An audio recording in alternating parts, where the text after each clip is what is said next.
What's up mga ka-craze? So karon manakop tayo crayfish. Testingan na to ni kung okay ba dyan ni siya kaon. Dadakpin na natin ang ating mga scorpion.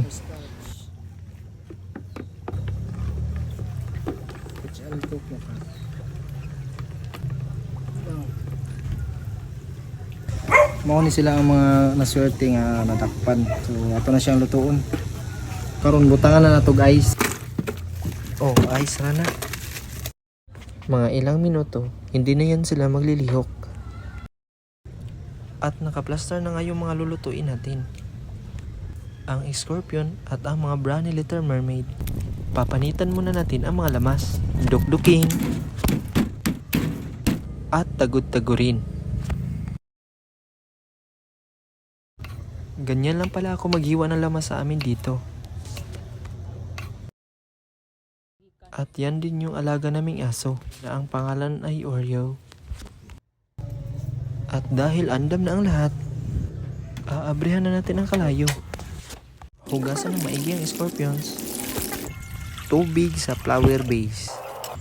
Kaspa sa kanding. Ang scorpions. Ugatos ani isegregate. Separate. Set aside di ay set aside. Ug ato nang ihumol ang mga brownie little mermaid at pabubukalan. Pagkatapos bumukal, mag-andam na tayo ng petroleum jelly nga yelo, ngipon sa sigbin, baras sa chinilas, dinugmok nga sweet corn og abog sa kabinet. Balik ang mga scorpions og kini di mawa ihi sa duwindi nga piang. Tilawan kung lami ba?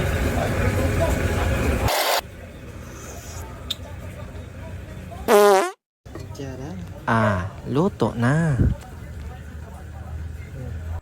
Hahaunin na natin. At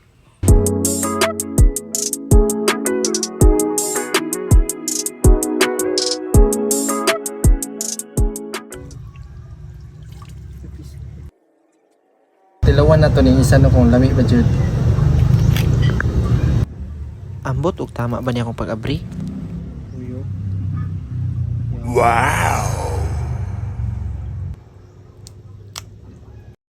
Pag mukuto na gina, dali na lang kay na siya abrihon. Isaw-saw sa nato sa sauce. Ito ng tilawan, nasa siya.